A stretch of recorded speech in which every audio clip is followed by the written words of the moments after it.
Violence against children is a common practice worldwide. In Uganda, children have faced various forms of violence, including physical, mental, sexual, and emotional abuse. Most of these incidents occur in communities, but some happen in schools. The most common examples in schools include bullying, corporal punishments from teachers, caning, abuse, ignoring, insults, and more. These acts have led to the violation of children's mental well-being and their right to education. It is essential to note that some learners are unruly or indisciplined. However, beating or caning them will not solve problems. Students from Emirates College in Kowe shared their testimonies on how they were handled in school for being indisciplined, which helped them reform into better learners. One of the most notorious students in school, in class, I led some peer groups, the peers of these indisciplined children. So I one time disrespected the teacher. I made some funny statement, and the whole class bursted into laughter. And the teacher really felt so bad, felt so small. I thought he was to take action. I thought he was to beat me up in class, in public, but he called me after the lesson. He called me, he spoke to me, and I remember the words he said. They still rhyme because they helped me. It was some good counseling. They helped me. He said, "Patience, don't be indisciplined, because indiscipline is very bad, and it is through behavior that we can see you in the society." Said it is through behavior is the mirror through which people see you in the society. So I learned that, and literally I really changed, because if they saw the former patience and now they see this patience that is reformed, because I was so indisciplined. So I used to usually dodge preps, known to the only morning ones, the so-called winter, but the also evening ones. I used to dodge morning, evening, but then unluckily one day I was found. So I was found, I was taken to the DC, I had to write a statement, and the punishment I got, it was 1 week suspension.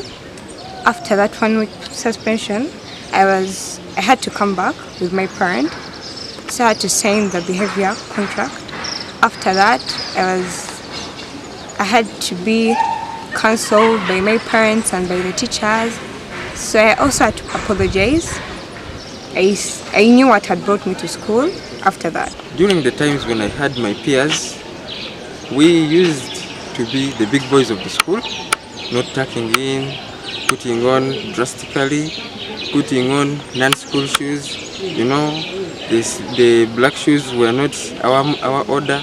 We could put on white shoes instead of the black shoes, and sometimes not buttoning all the buttons, untucking, no belts. Sometimes the school uniform code is white and gray, or cream and gray, but you could put on white. Teachers could talk to me, but since I had that thing that I'm a big boy, nothing, you're going to tell me nothing, I could undermine them. But one day the deputy himself called me and told me that you are being indisciplined, but just know that discipline is the key to success, and smartness is also the key to success. Discipline and smartness are the ones that define a human being. If you're not smart and if you're not disciplined, everyone underlooks you out there. These students' testimonies are clear indications of positive discipline. Nachiyinji Mariam, the head teacher of the school, explained what prompted the adoption of positive discipline and why it is essential. Positive discipline is somehow a new term to disciplinarians, but it came from the disadvantages that accrued from corporal punishments. Corporal punishments are the ones that are given a hard way, the ones that affect the body and the emotions. Some of the actions that affect the body while we were disciplining could involve things like the caning, the slapping, the kicking. Sometimes even disciplinarians box in the name of disciplining. But sometimes they even go emotional, they abuse, they humiliate, sometimes they are ashamed, they belittle. Then positive discipline looks at the non-violent ways of disciplining. Some of the non-violent ways range from reflection, giving an alternative way of disciplining to a learner. A learner has maybe offended colleagues in class. What to do? Let her apologize. That's not violent. And in any case, it is teaching them to publicly speak. It is teaching them to be confident. For example, things like letter writing, things like time out. We are trying them out. You can give time out to a very bright student, and before he or she goes out, they'll always be pleading to be excused. Mariam highlighted that sometimes students' behavior becomes extreme, and the only option is to resort to suspension or expulsion, although this is always their last resort. Excused. But again, there are other indisciplines that are recurring a day to day. Then we do involve penalties. Penalties like maybe withdrawal of privilege. This is maybe the head girl who is making a lot of confusion amongst learners, yet she's expected to be a leader. Things like light work that improves the environment. I'm still emphatic on light work because when it gets heavy, then that is still corporal punishment because it has got some negative consequences. Then we always go reparation. Reparation means this learner or this teacher has offended a third person. I'll share with you a live example of one of the students who picked up another one's shoes, new ones, put them on and then lost them. However much you give corporal punishment to such a child, the shoes will not come back. So the best option is to say, our dear parent, your son lost someone's shoes and it's upon us to replace them, and the parent will always replace them. If you look at Emirates College School, we have a set of rules and regulations which govern the behavior of our learners, and therefore any student who goes astray, who does something contrary to the school rules and regulations, is subjected to the disciplinary committee for a fair hearing. So positive disciplining, the first step to ensure positive disciplining is whenever a student is accused of violating the school rules and regulations, we give them a chance for fair hearing by inviting them to face the disciplinary committee. I have a disciplinary committee made up of 8 members. In these sessions, the disciplinary committee sits whenever needed. Positive discipline. I think when you have efficient communication, when you always talk to these people, you communicate.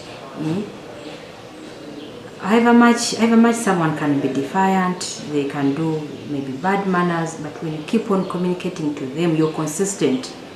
Yvonne Laroni from Raising Voices, an organization that prevents violence against children, emphasized that positive discipline encourages learners to practice life skills. Looking at teaching children life skills, because most times when children or when learners misbehave, there's a certain life skill they are missing. For example, if a child is always playing and coming to school late, there's a life skill they are missing. Maybe they don't know how to manage time. For the one who is always picking fights, there could be a life skill they are missing. Maybe they don't know how to resolve conflicts.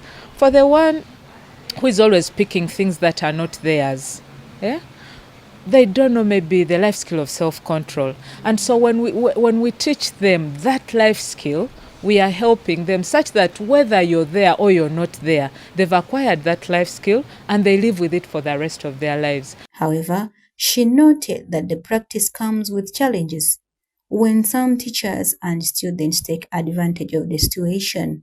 Yes, so one thing we need to know, number one, is that positive discipline involves no harm. Whatever you do, you make sure you do not hurt the child. We've seen instances where teachers will tell you, "Me, I no longer cane. But when I abuse you, you can even drop out of school."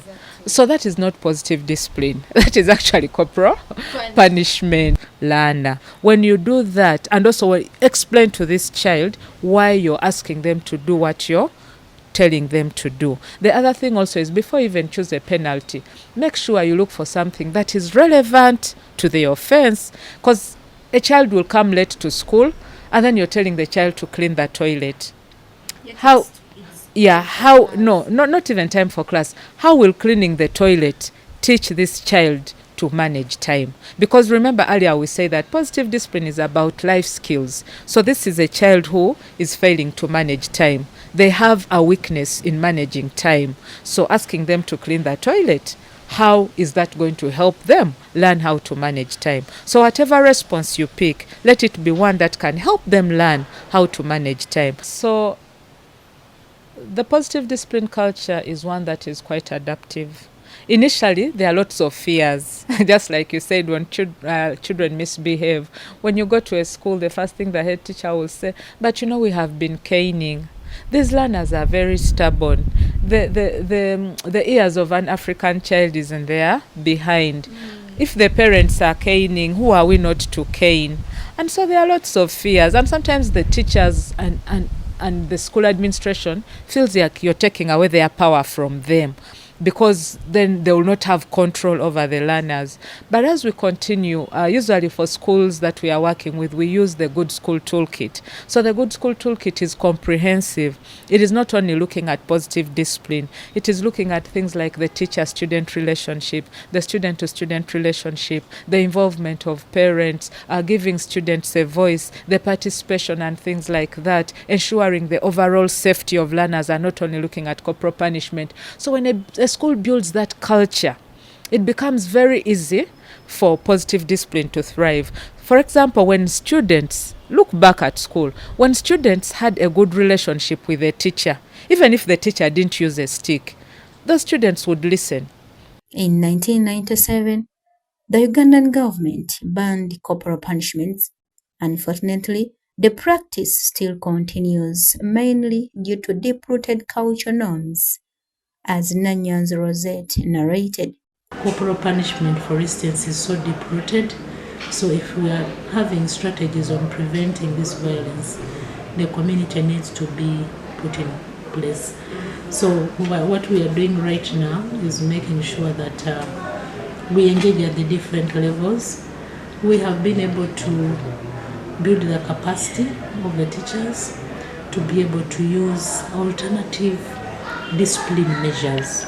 To ensure this culture is implemented, the Ministry of Education and Sports provided channels for reporting cases of violence against children. And our role as the ministry is to create awareness about the existing laws and policies concerning child protection, but also ensuring that cases are reported. And to that effect, we have developed the reporting, tracking and response guidelines to cases of violence. But we also interest our children in knowing the reporting, the national reporting channel, for instance, the child helpline. Do the children know where this child helpline, do they call it? If they call it, what kind of information is provided? So our mandate limits us on that. According to the National Survey on Violence Against Children, 1 in 4 girls, 25%, and 1 in 10 boys, 11%, reported sexual violence in the 12 months preceding the survey. 4 in 10 girls, 44%, and 6 in 10 boys, 59%, aged 13 to 17, experienced physical violence. These and other forms of violence, including corporal punishments, have affected learners' ability to study effectively in schools. Therefore, it is everyone's call to implement positive discipline as an alternative way of disciplining learners in schools. Beating a child is not the only way of disciplining learners or children amongst schools and parents. However, there are other alternatives of disciplining them, for example, positive discipline.